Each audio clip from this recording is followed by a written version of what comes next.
오늘 성경 말씀은 마태복음 3장 16절에서 4장 2절까지입니다. 예수께서 세례를 받으시고 곧 물에서 올라오실새 하늘이 열리고 하나님의 성령이 비둘기같이 내려 자기 위에 임하심을 보시더니 하늘로부터 소리가 있어 말씀하시되 이는 내 사랑하는 아들이요 내 기뻐하는 자라 하시니라. 그때 예수께서 성령에게 이끌려 마귀에게 시험을 받으러 광야로 가사 40일을 밤낮으로 금식하신 후에 줄이신지라. 아멘. 네, 감사합니다. 그리고 삼려선교회 대표 주자들 찬양 감사합니다. 은혜로웠습니다. 네, 나라의 현실이 심히 걱정이 되고 있습니다. 네, 온 국민이 절반으로 나누어진 듯합니다. 그래서 주말마다 분노의 함성들이 각처에서 들려오고 있습니다. 과연 우리의 원수는 누구일까? 우리의 주적은 누구일까? 여러분, 영남의 적은 호남입니까? 호남의 적은 영남일까요? 여당의 주적은 야당입니까? 또 야당의 주적은 여당입니까? 네, 이 격동의 시기가 지나고 시간이 지난 뒤에 역사를 배우는 아이들이 이 때를 뭐라고 배울지 사뭇 궁금해집니다. 중국을 가보면 참 땅이 넓구나 하는 생각을 하게 됩니다. 그들은 한국을 자기네의 그 한 성 정도로 여깁니다. 인천 맞은편에 있는 산동성은 우리 남한보다 큽니다. 인구가 1억이나 됩니다. 그러니까 우리 남북한 다 합해도 그보다 적죠. 그런데 이 좁은 땅 안에서 우리는 결국 편을 갈라서 지금 갈등하고 있습니다. 적이 아닌데 서로 분노하고 다투고 있는 거죠. 여러분, 이토록 아름답고 물 좋은 금수강산이 세계 어디에 있습니까? 네, 없습니다. 이념의 갈등, 지역 간 갈등이 있다고들 합니다. 그러나 반만년을 함께 살아온 우리는 결코 적일 수는 없습니다. 그런데도 이토록 분노가 맹렬하다면 뭔가 다른 힘이 작동하는 건 아닐까? 성경에는 이런 말씀이 있습니다. 에베소 6장 12절 말씀 보면은 한번 같이 읽어볼까요? 우리의 씨름은 혈과 육을 상대하는 것이 아니요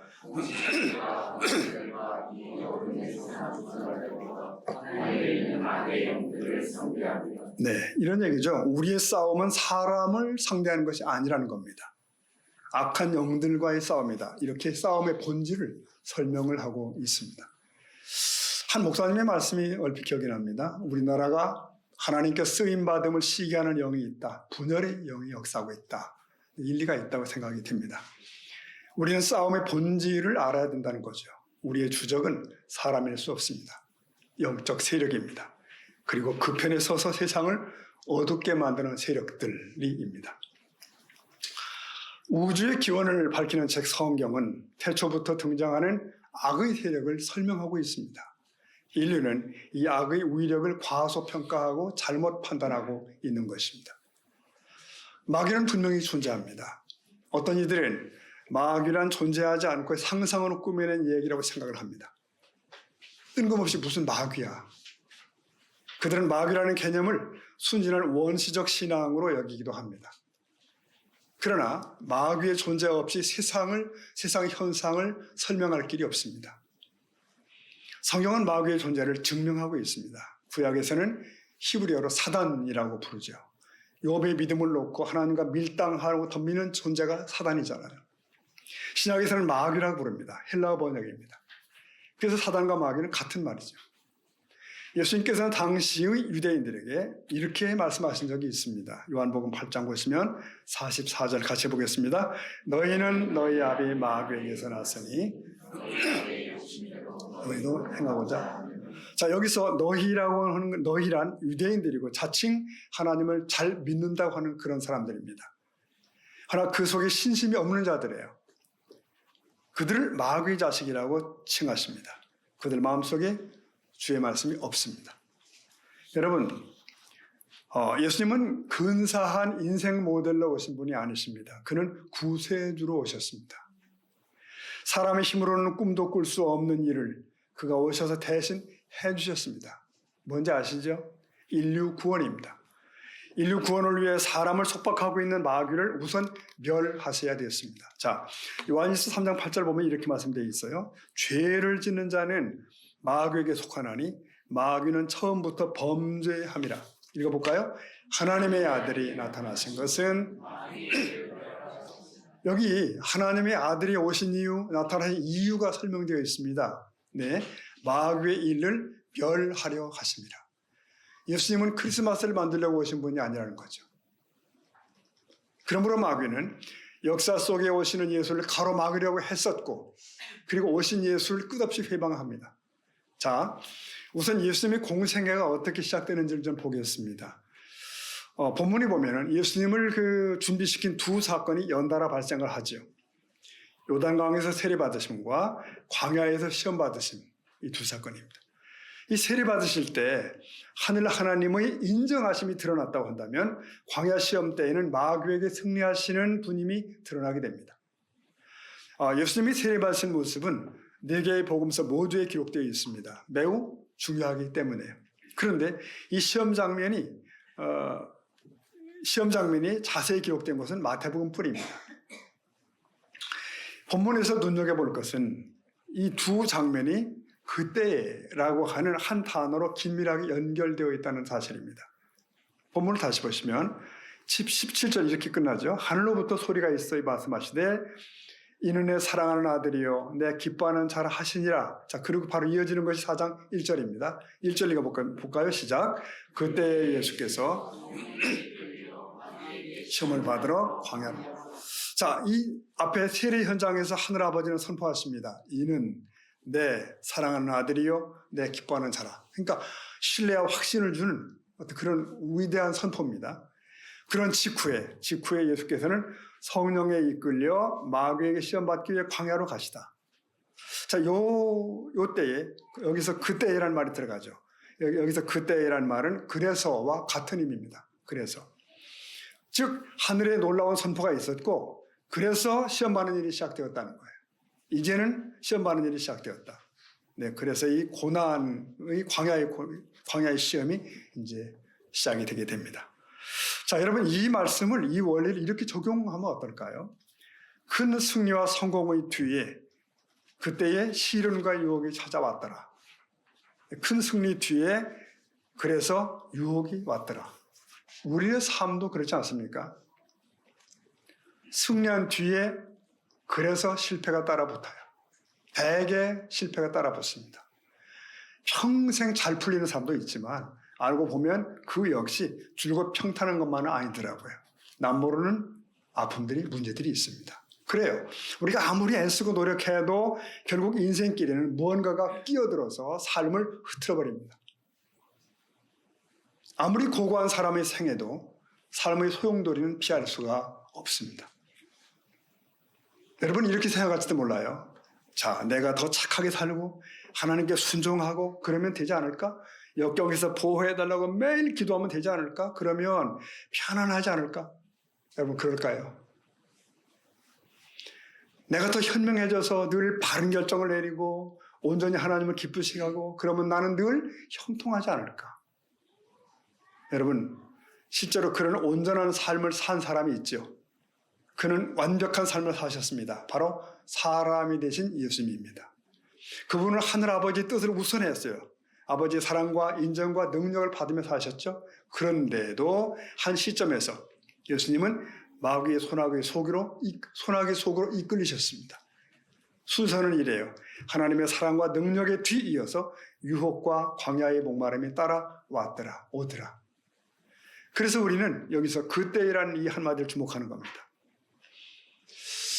마태는 이렇게 말하는 것 같습니다. 여기서 시련과 환난을 면할 사람은 아무도 없어. 오히려 하나님을 지극히 사랑하는 이들에게 반드시 있는 일이야. 광야의 고통은 우리를 빚어가시는 하나님의 신비롭고 선한 계획의 일부야. 여러분 동의가 되십니까? 근데 사실 그걸 몰라서 욥의 친구들이 틀린 거예요. 욥은 그 시대의 누구보다도 모범적으로 살았던 사람입니다. 그럼에도 그의 삶이 뒤틀리고 말았죠. 도둑들이 달려오고 폭풍이 몰아쳐오고 가족도 잃고 재산도 잃죠. 건강마저도 상실합니다. 광야로 내몰린 셈입니다. 욥을 위로하기 위해서 온 친구들은 이 상황을 보고는 모두가 돌변하여 심판자가 되고 말았습니다. 자네 욥이여, 욥, 인생이란 자업자득이야. 네가 바른 삶을 선택했다면 이런 일은 없었을 거야. 내내 형통했을 거야. 만일 하나님이 너를 사랑한다면 이렇게 내버려 두진 않아. 그가 내게 노하셨음이 분명해. 자, 그들의 말이 맞습니까? 대다수의 사람들이 그런데 그런 식으로 생각하고 살아갑니다. 좀 잘 사는 집은 가난한 집을 보면서 게으르기 때문이라고 단정해버려요. 다복한 가정은 아픔을 겪는 가정을 보면서 뭔가 잘못했기 때문이야라고 속단을 합니다. 나의 일상이 편안하면 내가 정의롭고 남보다 바르기 때문이라고 생각해요. 정말 그럴까요? 삶은 그리 단순하지 않습니다. 그러니까 하나의 공식으로 풀 수 없는 것이에요. 사람의 손이 닿지 않는 뭔가가 있는 거예요. 제3의 존재가 있어요. 한번 따라 하실까요? 제3의 존재가 있다. 성경은 그를 마귀라고 그럽니다. 사단. 그는 부인할 수 없는 막강한 영적 실체입니다. 실체. 자, 본문 마태복음 3장에는 인류 역사상 가장 선하고 완전하게 사신 분이 있죠? 예수님. 그는 하나님의 전폭적 후원을 받으신 분이에요. 그는 모든 고생과 수고를 면하셔야 옳죠. 그런데 그의 삶은 처음부터 꼬입니다. 황량한 광야에서 머문 시간은 하늘아버지와 독대하는 위대한 시간 아닙니까? 근데 그러고 나자 다가온 것이 마귀예요. 마귀는 간교하게 예수님의 육신의 연약함을 파고들며 시험을 하죠. 너 시장하면 떡을 만들어라. 우선 먹어야 될 거 아니냐. 금강산도 식품이래. 한국 사람들은 그렇게 말한대. 네, 마귀는 간교하게 예수님의 육신을 이제 그렇게 연약함을 파고든 겁니다. 근데 이 마귀의 시험 장면은 사실은 서론에 불과합니다. 마귀는 그 이후 내내 집요하게 예수님을 맴돌며 회방하죠. 그래서 주님의 일생은 사람들에게 계속하여 거부당함, 배신당함, 결국에는 고문을 거쳐 목숨까지 이런 것까지 갑니다. 이것을 우리에게 무엇을 말하는가? 세상에 존재하는 악의 복잡성이에요. 정의가 무시되어지는 어떤 원인을 알려주고 있습니다. 사람들은 세상의 현상이란 다 설명이 가능하다고 봐요. 실험실에서 논증할 수 있다고 보는 거죠. 그런 그들에게는 영적인 세상이 없습니다. 귀신이나 천사도 없어요. 매사가 자연 논리와 과학으로 다 설명되어진다고 생각합니다. 세상의 불행을 대처하려면 더 교육하면 되고 사회 제도를 개선하면 돼. 병을 없애려면 의술을 발전시키면 돼. 라고 생각합니다. 그러나 과연 그럴까? 인류 역사를 보면 중세기를 거쳐서 계몽기를 지나며 인류의 발전이 가속화되잖아요. 그러면 그 이후로 인류는 더 평안한가요? 더 행복한가요? 지식이 확장된 현대에 이르러서 발발한 세계대전들, 1차, 2차 세계대전들은 인류에게 충격을 주어줍니다. 세상의 비극은 제도를 고치고 교육을 더하고 뭐 이런 것들로 해결되는 것이 아니라는 것이었어요. 그럼에도 사람들의 뇌리에는 단순 논리가 있습니다. 착하게 살면 삶이 형통할 것이라는 신념. 하지만 악의 세력은 분명 존재합니다. 우리가 선하게 살수록 그 세력을 자극하는 셈이 됩니다. 그러므로 그의 공격의 목표가 되는 것이 당연하잖아요. 이해가 되십니까, 여러분? 본문의 요단강 세례와 광야 시험이 보여주는 게 그거예요. 착하게 살면 삶이 형통한다는 신념은 단순 논리입니다. 우리를 향한 하나님의 목적을 협소하게 만들어버려요. 하나님의 지혜는 광대하십니다. 처음부터 끝을 내다보고 계셔요. 우리를 향한 선한 목적을 저 우주 끄트머리 숨겨놓고 계시다고요. 고난의 삶을 인내로 견딘 욥은 어때요? 그걸로 끝난 거 아니죠. 그 이후로 더 빛나죠. 그가 떠나간 뒤에 역사 속에 수없이 많은 사람들을 돕고 귀감이 됩니다. 예수님도 그렇습니다. 이 시험을 통과해 마침내 역사를 바꾸시고 세상을 구원하십니다. 마찬가지입니다. 성령이 우리를 광야로 이끄신다면 이건 분명 우리가 다 알지 못하는 유익을 위해서일 겁니다. 아멘이죠? 아멘. 자, 성경이 말하는 악의 정체를 어떻게 봐야 되나? 역사적으로 성경적 관점에 맞서는 그런 이론들이 있어 왔습니다. 대표적인 것이 이원론이라고 불리는 거죠. 이원론. 즉 세상에는 선과 악, 악과 선이라는 대등한 세력이 있다는 거예요. 영원토록 싸움이 계속되고 이 논리대로라면 하나님은 정말 사단보다 조금도 낫지도 강하지도 못한 분이 됩니다. 이에 반하여 우리 기독교는 이원론입니다. 이원론. 성경은 모든 존재의 근원은 하나라고 얘기를 합니다. 즉 하나는 한 분 하나님을 얘기하는 거예요. 사단의 세력은 분명히 강하나 존재하나 유한하고 하나님과 대등하지 못한 거죠. 마귀는 타락한 천사들을 이끄는 변질된 천사일 뿐이에요. 제한된 시간, 세상의 주인인 듯 행세를 하는 거죠. 여러분, 우리는 때로 이런 소문을 듣잖아요. 어느 유명인이 무당이 되었다 하더라. 어느 연예인이 결국 버티다가 신내림을 받아서 무속인이 되었대. 이런 소식을 들을 때는 화들짝 놀라면서 그랬나? 귀신이 있네? 이렇게 생각한단 말이에요. 없던 귀신이 나타난 것처럼 놀라기도 합니다. 그러나 여러분, 마귀는 이미 있고 귀신들은 계속 역사하고 있었습니다. 성경에 의하면 마귀는 태초부터 하나님의 일을 방해하는 자입니다. 마귀는 처음부터 유혹자예요.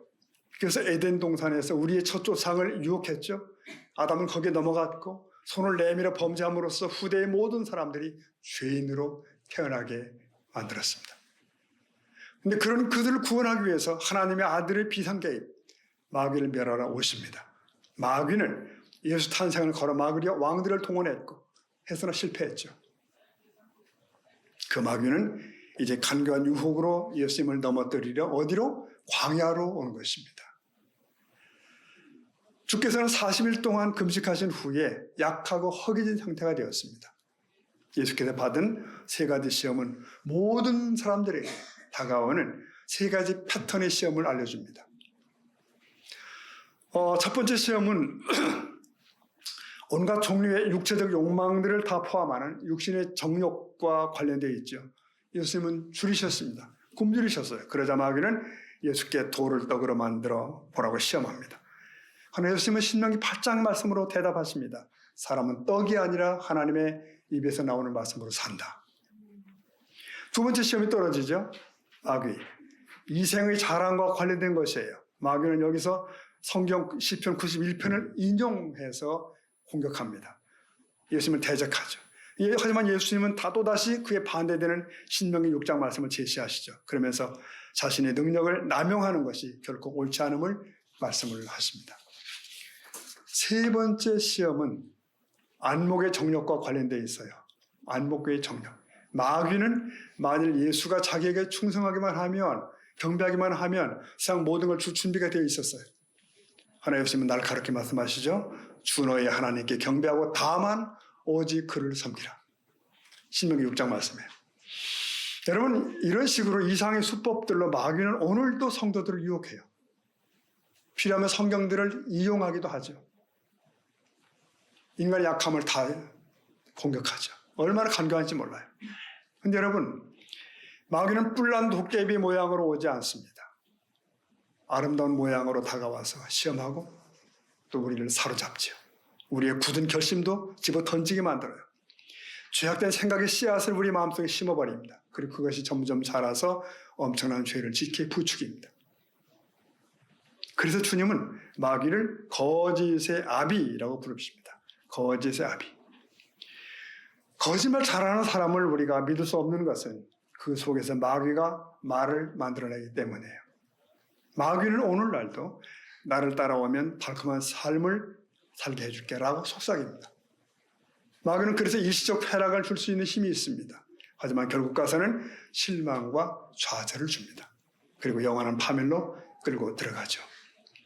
자, 예수님이 공생의 초두에 이렇게 광야에 등장했던 마귀는 주님을 일단 떠납니다.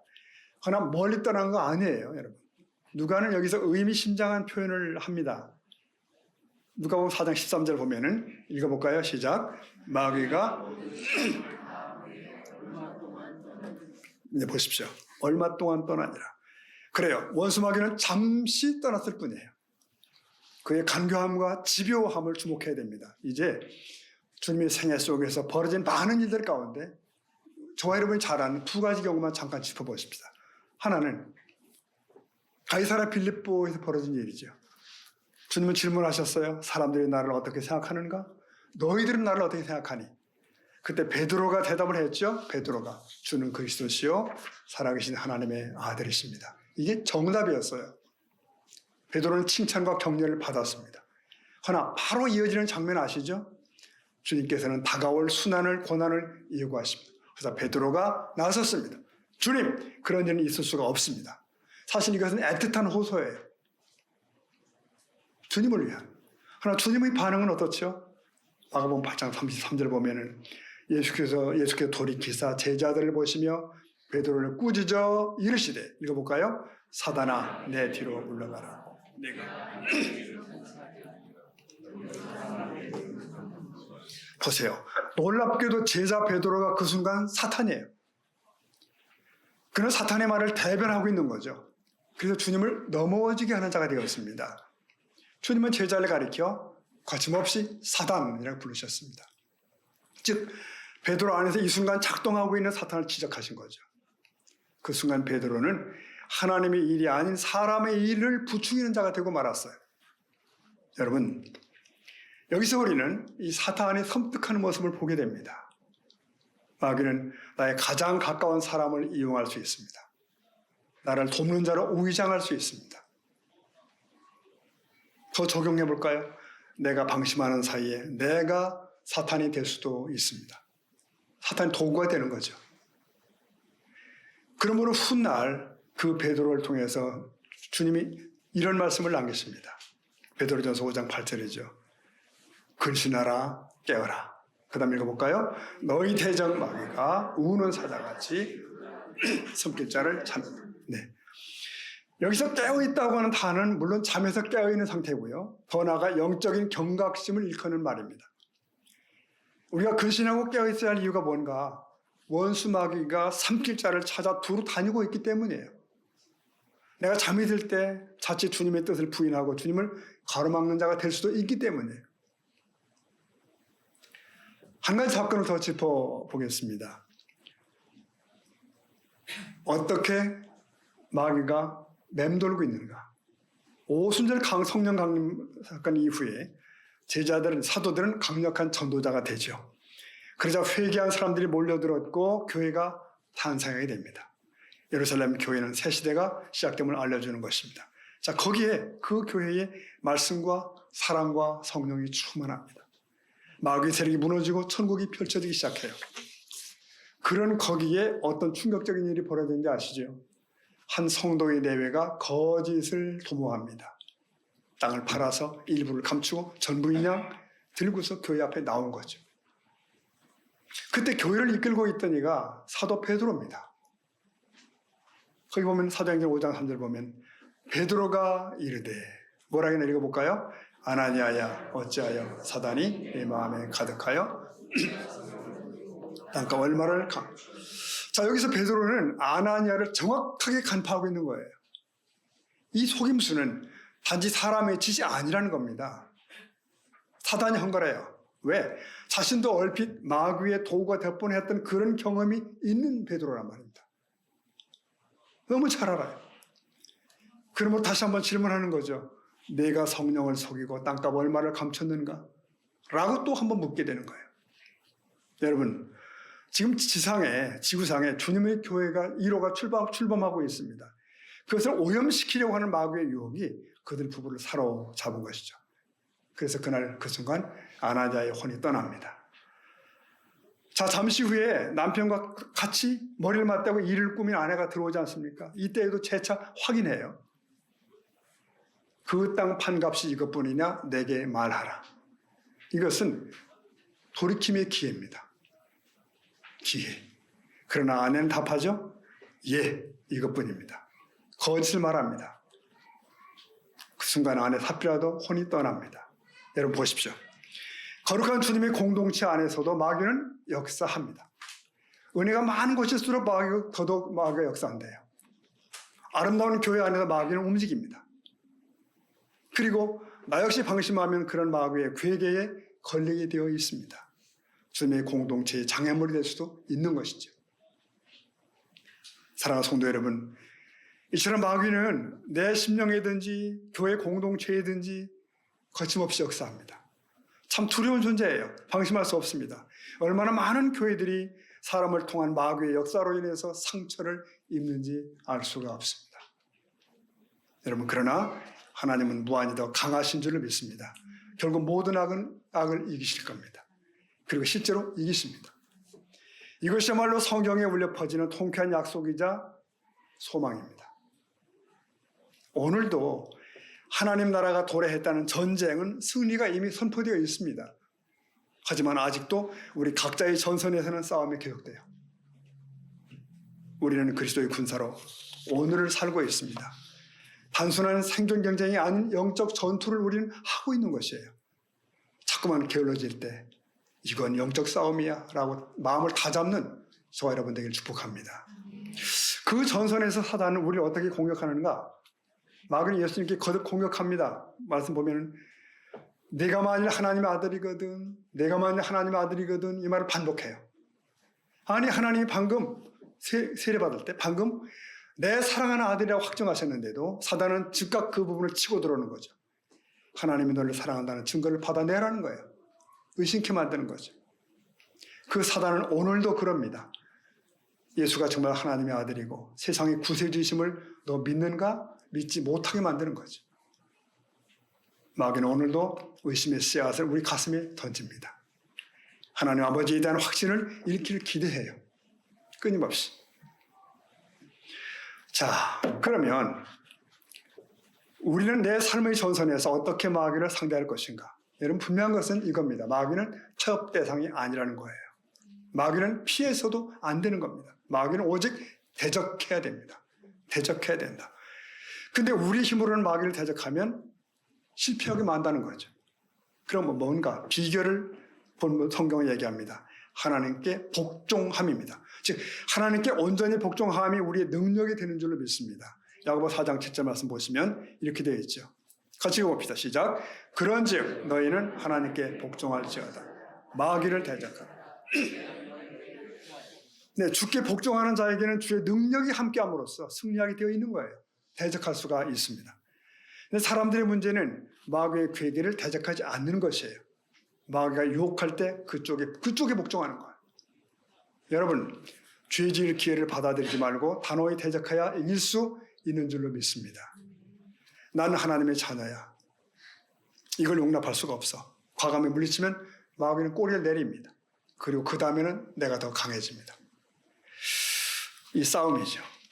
영국의 복음주의자인 제이시 라일이라는 분이 이런 글을 남긴 걸 봤습니다. 참된 기독교는 싸움이다. 세상에는 참된 기독교 신앙이 아닌 많은 것들이 종교라는 이름으로 통용되고 있다. 검열도 통과하고 무뎌진 양심을 달래주지만 진품은 아니다. 수많은 사람들이 매주일 교회에 가서 예배를 드리고 스스로를 그리스도인이라고 부른다. 하지만 그들의 신앙에는 어떤 싸움도 없다. 그들은 영적 전투, 노력, 갈등, 자기 부인, 깨어있음, 긴장 같은 것을 전혀 알지 못한다. 네, 여러분 그렇습니다. 참 그리스도인의 증표는 마귀와의 싸움이에요. 그는 싸우는 사람인가? 마귀는 우리의 유익이 아니라 파멸을 도모합니다. 그는 우리의 친구가 아니라 대적입니다. 그는 우리의 주적입니다. 여기서 꼭 기억할 것이 있습니다. 그와의 싸움에는 유일한 무기가 있다는 것이에요. 무기가 있다. 그것이 뭘까요? 하나님의 말씀입니다. 에베소 6장 17절 보면은 그리스도인의 군사됨을 얘기하면서 이런 말씀을 합니다. 17절 시작. 구원의 투구와 성령의 검 곧 네, 모든 믿는 자는 그리스도의 군사이고요. 군사는 무장을 합니다. 근데 무장 가운데 하나님의 말씀이 바로 유일한 공격용 무기입니다. 하나님의 말씀을 우리가 가지고 나가면 마귀는 힘을 못 쓴다는 거예요. 말씀이 선포될 때 성령이 역사하십니다. 그래서 성령의 검이라고 그럽니다. 하나님의 말씀을 가지라고 강권하는 거예요. 그러므로 성도 여러분, 우리 마음에 하나님의 말씀을 저장해 둘 수 있기를 바랍니다. 저장. 예수님도 자신의 힘이 아닌 하나님의 말씀으로 마귀를 대항하잖아요. 분명한 공식입니다. 이것이 비결이에요. 그러므로 우리에게는 말씀을 듣는 예배, 말씀을 매일 묵상함, 말씀을 암송함, 이런 말씀에 관련된 사항들이 굉장히 중요한 항목이에요. 이건 단순히 성경을 많이 하는 것이 아니라 그 말씀이 내 삶에 들어오게 하는 것이에요. 우리의 모든 말들이, 행위들이 말씀에 근거한 것이 되어야 된다. 여러분 모쪼록 성경과 친밀할 수 있게 축복합니다. 말씀과 친밀하면 우리의 손에 예리한 칼이 쥐어진 것입니다. 마귀를 이기게 됩니다. 말씀을 들을 수 있는 모든 기회들을 붙잡으셔야 한다는 거예요. 그래서 우리 교회 같은 경우 수요예배도 오시라고 하는 겁니다. 오시면 좋다. 네, 그 시간 더 중요한 거 뭘 하시는지 모르지만 오시면 좋습니다. 오늘 말씀을 매듭하겠습니다. 주님은 이 엄중한 싸움을 근데 우리에게만 맡겨버린 게 아니에요. 이 영적 전쟁을 위한 막강한 후원자는 바로 예수님 자신이십니다. 히브리 2장 18절 말씀 보니 이런 말씀이 있습니다. 18절 읽어봅니다. 그가 시험을 받아 고난을 당하셨습니다. 아멘. 네, 그래요. 우리 주님은 사람 중에 하나가 되셨죠. 그래서 우리가 겪는 연약함을 다 겪어보셨어요. 그래서 우리의 연약함을 정확하게 동정하실 수가 있습니다. 여기서 시험받는이라는 말은 시험대에 올려지다 그런 뜻이에요. 우리가 삶의 상황으로 인해 시험대에 올려지고 시험을 당하게 되고 테스트될 때 주께서는 우리의 손을 잡아주십니다. 우리가 똑같은 경험을 하신 분으로서 우리를 이해해 주셔요. 주님은 우리가 같은 시험을 겪어보셨기 때문에 곁에서 우리를 도와 싸우십니다. 내 아픔은 아무도 모를 거야. 그렇지 않다는 거예요. 그러므로 우리는 사단의 공격과 싸울 때 주의 말씀뿐만 아니라 말씀의 주님도 의지해야 될 줄로 믿습니다. 우리에게는 완전한 성경만 주어진 것이 아니라 완전한 주님이 함께 하십니다. 그는 우리가 상상할 수도 없는 불같은 시험을 통과하셨습니다. 우리의 구원의 문을 여셨죠. 이제 우리도 주님과 함께 영적 싸움을 헤쳐나갈 수가 있습니다. 그리스도의 군사된 여러분, 말씀의 검을 들고 믿음을 굳게 지켜 최후의 멸류관을 쟁취하는 저와 여러분 되기를 축복합니다. 아멘. 기도하시겠습니다.